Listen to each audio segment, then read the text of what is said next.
আসসালামু আলাইকুম, সুপ্রিয় দর্শক।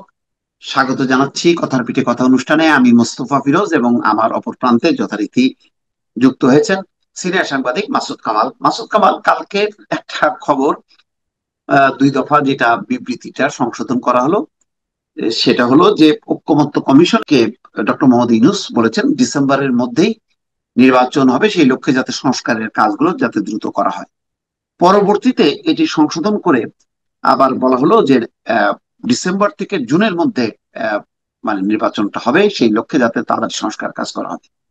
এদিকে আপনি জানেন যে বুধবার বিএনপির সাথে মিটিং আছে এবং তারা নির্বাচনের সুনির্দিষ্ট তারিখ চায়। আপনার কাছে কি মনে হয় এই ধরনের বিবৃতির সংশোধন কেন, বা সুনির্দিষ্ট তারিখ 8 মাস পরেও কেন এখনো দিতে পারছেন না ডক্টর মোহাম্মদ ইউনূস? দেখেন, এখানে আমি বলি আপনাকে একটা জিনিস, যে প্রথম যে ঘোষণাটা এসেছিল, প্রথম যে প্রেস লিস্ট এসেছিল, আমার কাছে মনে হয়েছে সেই প্রেস লিস্টে সঠিক। মানে উনি ডিসেম্বরের মধ্যে নির্বাচন হবে এটা মাথায় রেখে উনি সংস্কার কমিশনকে কাজ করতে বলেছেন। এখানে আমি কোনো অন্যায় দেখি না, কোনো ভুল দেখি না। কারণ সংস্কার হুম, কমিশন কাজ করবে, তাদেরকে বলা হয়েছে যে হুম, আপনারা মাথায় রাখেন নির্বাচনটা হুম, ডিসেম্বরে হবে, হুম, রেখে হুম, আপনি হুম, সেভাবে কাজ করেন। যদি উনি নির্বাচন ডিসেম্বরে না হুম, করে মার্চেও করেন, এপ্রিলেও করেন, এমনকি জুনেও করেন, কোনো সমস্যা তো নাই। ওইটা তো উনি জনগণকে একবার বলেছেন যে নির্বাচন ডিসেম্বর থেকে জুনের মধ্যে যে কোনো এক সময় হবে। হুম, হুম, ওই জনগণের কাছে ওনার বলাই আছে আগে। উনি সংস্কার কমিশনকে, যাতে তারা কাজটা একটু সিরিয়াসলি সময় ক্ষেপণ না করে কাজটা করে, এই জন্য যদি উনি ওনাদেরকে বলে থাকেন যে ডিসেম্বরের ব্যাপারটা মাথায় রেখে আপনারা কাজ করেন, তাহলে যেহেতু হুম, কোনো অন্যায় অথবা ভুল আমি দেখি না। জি, এখন পরে যেটা হয়েছে, পরে হুম, হুম, মাতব্বর তো আসলে ওখানে আপনার হুম, প্রেসিডেন্ট মাতব্বরের অভাব নাই। এক একজন এ মনে করে ওটা তো আমি ড্রাফট করলাম না, আমি হলে আরো ভালো ড্রাফট করতাম। আবার অমুকে মনে করে না, সরকারের পলিসিটা একমাত্র আমি বুঝি, আর কেউ বুঝে না, অতএব এইভাবে লিখতে হবে। ঘটনাগুলো হুম, হুম, এরকম ভাবে ঘটেছে বলে আমি মনে করি। কিন্তু এইভাবে চেঞ্জ করতে যে তারা যে চেঞ্জটা করছে, এটাই বরং হাস্যকর হয়ে গেছে। হাস্যকর কি হবে সেটা আমি বলি।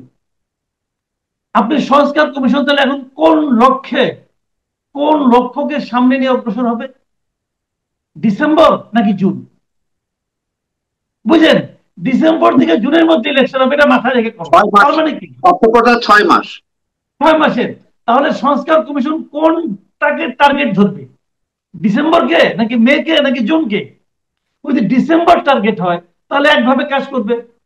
আর যদি মে মাস টার্গেট হয় তাহলে আরেকভাবে কাজ হবে। এটা তো আপনি সংস্কার কমিশনকে কাজটা করতে বলছেন। ডক্টর ইউনুস ওয়াজ পারফেক্টলি রাইট। এবং ডক্টর ইউনুস যখন ডিসেম্বরে বলেছেন, এই যে বাঁশের চেয়ে কঞ্চি দরো একটা প্রবাদ আছে, মানে সরকারের চেয়ে এই সরকারি কর্মকর্তাগুলি বেশি সরকার। এবং এটাই এখানে হয়েছে। এখানে অনেক কুতুব আছে, এই কুতুবরা আবার পরস্পরকে পরস্পরের প্রতিদ্বন্দ্বী মনে করে এবং মনে করে ওর চেয়ে আমি বড় কুতুব, কাজেই ও যেটা করছে এটা হবে না, আমারটা হবে।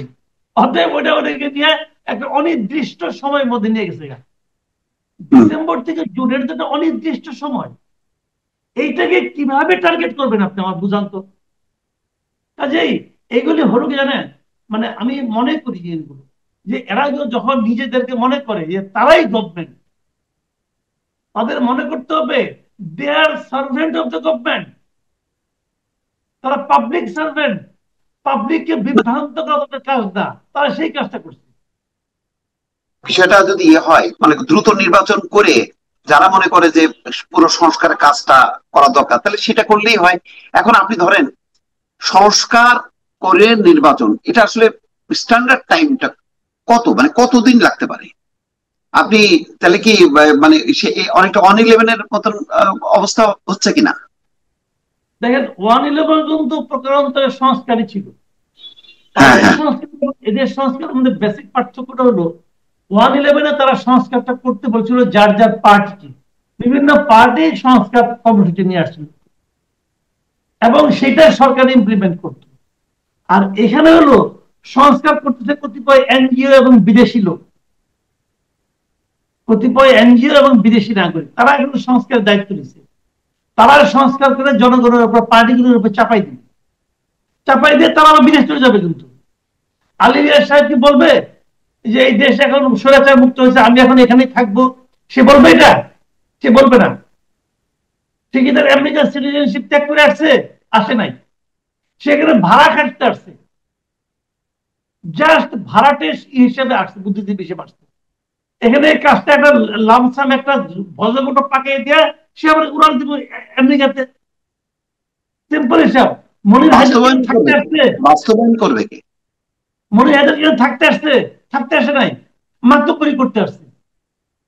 এরা কে কতটা মেধাবী আমরা জানি না, এদের সঙ্গে আমরা মিশি নাই। পুরো দেশকে তারা এখন জ্ঞান দেয়। এগুলি বলে লাভ নেই রে ভাই। তারা এখানে বেড়াইতে আসছে, আইসে কিছু মাল পানি কামাবে, কামাইলে বিদেশ চলে যাবে, আর এটা ভজকটা বাধাই দিতে হবে। এটা হচ্ছে না। আমার যে দিস্তা দিস্তা ধরেন সংস্কার, এতগুলো সংস্কার হইলো, হওয়ার পর নির্বাচন হইলো, এটা ইমপ্লিমেন্ট কে করবে? এটা আমি বুঝতেছি না। এটা তো তারা জানে না কে করবে। পলিটিক্যাল পার্টি ইমপ্লিমেন্ট করবে? কোন পার্টি করবে? কেন করবে? কি ঠেকা পড়ছে?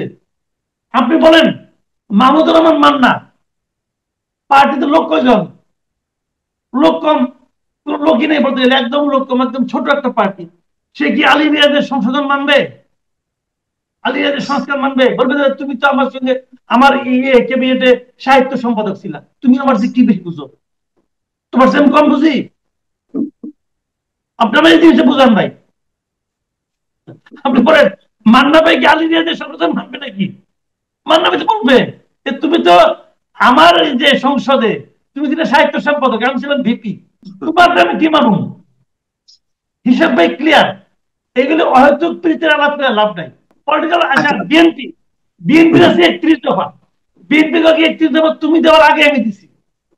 বাংলাদেশের রাষ্ট্র সংস্কার এই শব্দটাই তো আমরা আনছি, তোমরা কোথেকে আইছো? কে মানবে? কেন মানবে? কি ঠেকে আছে মানার? না মানলে কি করবে?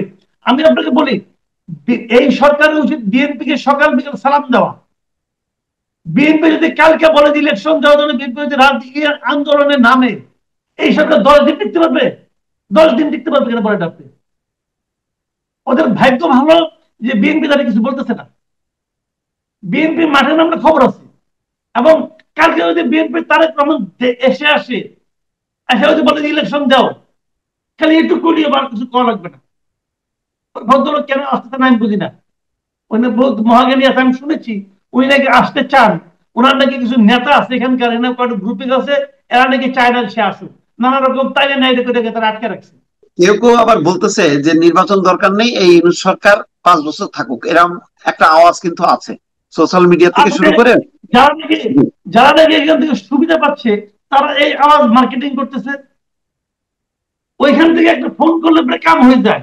বিরাট সুবিধা, বিরাট সুবিধা না? অমুকে বলে আমার বিরুদ্ধে মামলা, আমার কেউ ফোন করলো না কেন? বিদেশে বসে বলে। ঢাকা থাকাকালীন একটা পত্রিকা চাকরি পেত না, সে ওখান থেকে হুঙ্কার দেয়, আমাকে কেন ফোন করা হইল না? আসিফ নজরুল কেন আমাকে, আসিফ নজরুল বয়স ওর বাপের সমান বয়স, ওর আসিফ নজরুল কেন আমাকে ফোন করলো না? তুই আমাকে একটা ফোন করতে পারলি না? তো এই সমস্ত কথা একটা পলিটিক্যাল গভর্নমেন্ট করতে পারবে? পারবে? ওরা তো চায় থাকুক গভর্নমেন্ট, ওরা তো চায় এটা। ওইখান থেকে বসে বসে জ্ঞান দেয়, এমনি করে চলতে হবে, অমুককে ফোন করতে হবে, অমুককে বাদ দিতে হবে, এগুলি বলে। পলিটিক্যাল গভর্নমেন্ট আসতে বলতে পারবে? তো খারাপ। তারা তো মাথা খারাপ। তারা এখন মার্কেটিং করতেছে এই গভর্নমেন্টকে 5 বছর থাকতে হবে। এই গভর্নমেন্টের প্রধান যে আপনার ডক্টর ইউনূস, সে নিজে কখনো বলছে আমি 5 বছর থাকতে চাই? বলছে? তাহলে এইগুলো আবার কেউ কেউ বলতেছে যে এই রাষ্ট্রপতি শাসিত সরকার হওয়া উচিত। তাহলে কি এমন কোনো কি ভাবনা আছে নাকি যে প্রেসিডেন্ট ডাইরেক্ট ইলেকশনে হবে এবং কাউকে প্রেসিডেন্ট পদে নিয়ে আসার একটা লক্ষ্য আছে কিনা? শাহাবুদ্দিন আহমেদ সাহেব 91-এ একটা ক্রাইসিস মোমেন্টে এসে গিয়ে তত্ত্বাবধায়ক সরকারের, অন্তর্বর্তীকালীন সরকারের একটা প্রেসিডেন্ট হিসেবে দায়িত্ব নিয়েছিল। নেওয়ার পর 96-এ যখন আওয়ামী লীগ ক্ষমতায় আসলো, পুনরায় শাহাবুদ্দিন আহমেদকে প্রেসিডেন্ট বানাইলো। তাহলে একটা নির্বাচিত সরকারের প্রেসিডেন্ট কে হলো? শাহাবুদ্দিন আহমেদ। মন্দ না, আমি যেটাকে পছন্দ করছি। এখন ডক্টর ইউনূস এরকম হইতে পারে, পুরা পারফরমেন্স যদি ভালো হয়, ওনার যদি গ্রহণযোগ্যতা ভালো হয়, তো ঠিক আছে, আগামীতে যে সরকার আসবে তারা ডক্টর ইউনূসকে প্রেসিডেন্ট বানাইতেও পারে, আবার নাও পারে, বানাইতেও পারে আবার নাও বানাইতে পারে, যে কোনো কিছু হইতে পারে। তো সেইভাবে তো যদি হতেই পারে, কোনো সমস্যা নাই। আর প্রেসিডেন্ট শাসিত যদি সরকার হতে চায় তাহলে ডক্টর ইউনূসকে ইলেকশন করতে হবে। ওনার পক্ষে যদি এত লোক থাকে তাহলে এই গভর্নমেন্টে তাহলে একটা করুক, তারা তারা একটা আলোচনা করে এই সংসদ সংস্কার করে প্রেসিডেন্ট শাসিত একটা ফর্মুলা দিয়ে ইলেকশন দিয়ে যে ডক্টর ইউনূস পাস করবে, সমস্যাটা কি? আমার তো কোনো না না নাই। আমার বক্তব্য হলো একটা, সেটা হলো অনির্বাচিত সরকার থাকতে পারবে না। এটা আমার এক নম্বর বক্তব্য। আপনি নির্বাচন করে আসেন। আপনি যদি মনে করেন জনগণ আপনাকে চায় তাহলে আপনারা ইলেকশন করেন। এটা তো আপনি মনে করতেছেন না, আপনার চামচারা মনে করতেছেন। না, কিন্তু মাসুদ কামাল, এমনকি পারসেপশন একটা পাবলিকের মধ্যে আছে কিনা যে তারা ওই অতীতের অভিজ্ঞতার আলোকে মনে করে যে দলীয় সরকার আসলে আবার সেই শেখ হাসিনার মতন লুটপাট করবে, চাঁদাবাজি করবে, দখলবাজি করবে, এবং তৃণমূল পর্যায়ে এরকম কিছু অভিজ্ঞতা অভিযোগ তো আছে। তার প্রেক্ষিতেই কি মানুষ নির্বাচন বিরোধী হয়ে যাচ্ছে কিনা, আপনার কি মনে হয়? পারসেপশন অনেক রকমই আছে। এই যে সেই ইসলামিক শাসন হোক, এরকম পারসেপশন আছে। আওয়ামী লীগ বিএনপি কাউকে চাই না, এই পারসেপশন আছে। আওয়ামী লীগ বিএনপি কেউ না তাহলে কে থাকে? জামাত থাকে, জাতীয় পার্টি থাকে, আর কে থাকে? পারসেপশন অনেক রকমই আছে। পারসেপশন আছে যে রাজনৈতিক গভর্নমেন্টই চাই না। পারসেপশন এমনও আছে অসুখ। আপনি দেন তো একটা জরিপ দেন, আপনি কি এই সরকার চান, নাকি আপনার আওয়ামী লীগ বিএনপি চান, নাকি মার্শাল্লাহ চান? দেখেন আপনি কোন দিকে বেশি পান ভোট। দেখেন পারসেপশন যেদিকেই থাকুক, সেই পারসেপশন নিয়ে আমরা কিন্তু মার্কেটিং এ নামতে পারি না। আমার কথা হলো কি, পারসেপশনও থাকুক সমস্যা নাই, জনগণ কিতা থাকুক সমস্যা নাই, কিন্তু সরকারে যে থাকবে সে যেন জনগণ দ্বারা নির্বাচিত সরকার হয়। আপনি পারসেপশন গুলো নিয়ে ইলেকশন করেন না, অসুবিধা কি আছে? ইলেকশন এটা হোক, সবগুলি পারসেপশন নিয়ে আসেন যে কোনটা চাও, পাবলিক যেটাকে ভোট দেয় সেটা হবে। শেখ হাসিনাও বলতো এই দেশের জনগণ আমার সঙ্গে আছে, বলতো না? আসলে আছে জনগণ, তখন থেকে প্রতিবাদ করার সাহস পায় নাই যে জনগণ তোমার সঙ্গে নাই, কেউ বলতে বলতো না। কিন্তু তো তখন বিএনপি কি বলতো, যে একটা অবাধ নির্বাচন দেন, দেখি জনগণ কার সঙ্গে আছে। ওইটাই কথা, ওটা অবাধ নির্বাচন দেন। জামাতকে জিজ্ঞাসা করেন, জামাতে বলবো এটা অবাধ নির্বাচন দেন, দেখি জনগণ কার কথা বলে। অবাধ নির্বাচন ইজ মোর ইম্পর্টেন্ট। এখন আপনি বলবেন যে জনগণ কি জানে, আমি সব জানি, তাহলে তো হবে না। জনগণ, এই দেশের মানুষ ঠিক করবে যে কারা দেশে শাসন ক্ষমতায় থাকবে। আপনি যত বড় জ্ঞানী হন না কেন, আপনার কথা দেশ চলবে না ভাই। আপনি ডাক্তার হইতে পারেন, আপনি পিএইচডি হইতে পারেন, আপনি অনেক কিছু হইতে পারেন, কিন্তু আপনার কথা দেশ চলবে না। দেশ চলবে জনগণের কথায়। জনগণ কি চায় সেটাকে আপনি দেখেন। কি জনগণ যদি একটা মূর্খকে নিয়ে আসে, ওই মূর্খই সই, ওই মূর্খকে আমি চাই, কারণ জনগণ চাইছে। জনগণের চাওয়ার উপরে কোনো কথা নাই। যদি কেউ মনে করে জনগণ মূর্খ, তাহলে আমি বলবো তুমি বাতিল, তুমি যেই হও না তুমি বাতিল। হ্যাঁ, কোন রাজনৈতিক দল তো বলতে পারে যে আমাদেরকে ভোট দেন, আমাদেরকে ভোট দিলে আমরা ইউনূস সরকারকে 10 বছর ক্ষমতায় রাখবো, এই লক্ষ্যে আমাদেরকে ভোট দেন, তখন দেখা যাক মানুষ। কিন্তু ন্যাশনাল ইলেকশন তো হইতে হবে, ইলেকশন তাই না? ইলেকশনের আগে অন্য কোনো কিছু বলা চলবে না, ইলেকশন মাস। এবং সেই ইলেকশন যত তাড়াতাড়ি না দিবে তার আগ পর্যন্ত হবে, ইলেকশন দিতেই হবে। হম এটা এখন কথা। এখন কেন জানি নানামুখী মিশ্র একটা পরিস্থিতি। এই এতদিন যদি লাগে আপনার নির্বাচনের রোড ম্যাপ বা তারিখ ঘোষণা করতে, এটা তো আরেক ধরনের ব্যর্থতা। এত সফলতা, অনেক বলতেছে দ্রব্য মূল্য কমে গেছে, বিদ্যুতের ম্যাজিক। দ্রব্যমূল্য কমছে, আপনি আমাকে আজকে কথা বলেন, দ্রব্যমূল্য কমেছিল কয়েকদিন, এখন জানতে বাজারে আমি বাজারে যাই ভাই, আমি মাসুদ কেবল নিজে হাতে বাজার করি। কালকে আমি বাজার করেছি, আমি আপনাকে বলি দাম বলি, বেগুন কিনেছি 90 টাকা কেজি, আমি নিজে কিনছি। বরবটি কিনছি 80 টাকা কেজি। আচ্ছা। আমি করলা 100 টাকা কেজি। কোনটার দাম কম? আপনার পটল কিনছে 80 টাকা কেজি। হ্যাঁ, টমেটোর দাম তুলনামূলকভাবে কম ছিল, টমেটো কিনছি 40 টাকা কেজি। আর কোনটার দাম কমছে আপনার বোঝান না ভাই? দেখেন না, সজনে সজনে ডাটা কিনতে গেছিলাম, 120 টাকা কেজি চাইছে, আমি আর কিনি নাই। আমি কিনতে পারি 120 টাকা কেজি, আমার তাহলে দ্রব্যমূল্য কমলো কেমন কিনা? আপনি আমার বুঝান তো। তেল পাওয়া যায় না, তো কেমন কমলো? আমি বলি আপনাকে, এই কথাটা মাথায় রেখে না। হ্যাঁ। আপনি সোশ্যাল মিডিয়ায় দেখবেন, বিভিন্ন ধরনের স্ট্যাটাস দিচ্ছে, কিছু লোক দেখবেন তারা বলবে দ্রব্যমূল্য কমছে। স্ট্যাটাস দেয় কারা? হুম হুম বাজার করে বাপে, হুম রান্না হুম করে মায়ে, পোলায় সেটা খায় আর স্ট্যাটাস দেয়। হুম হুম হুম। তারা বাজারে যাইতে বলেন, ইনকাম যে স্ট্যাটাস দেয় তারা বাজারে যাইতে বলেন, গেলে বুঝবে যে কোনটার দাম কত আছে। আজকে তো কাগজ শিল্প কত গ্যাসের দাম 33% বাড়লো। এর তো ইম্প্যাক্ট পড়বে। সব পড়বে, কেন পড়বে না? পড়বে। এইগুলো হলো পিয়ার। ডক্টর ইউনূস হলো গিয়ে মনে করেন পাবলিক রিলেশনের উস্তাদ, তার পক্ষে কিছু লোক হ্যাভি একটা পাবলিক রিলেশন করতেছে, এইটা দেখো ওইটা দেখো, ব্রিলিয়ান্ট লোককে নিয়ে আসছি, হ্যান করছি ত্যান করছি, মাস্টার ডিগ্রিতে ফার্স্ট ক্লাস ফার্স্ট হয়েছিল, অমুক জায়গায় ফার্স্ট হয়েছিল। আরে যারা ফার্স্ট ইয়ার সেটা বিতর্কিত লোক।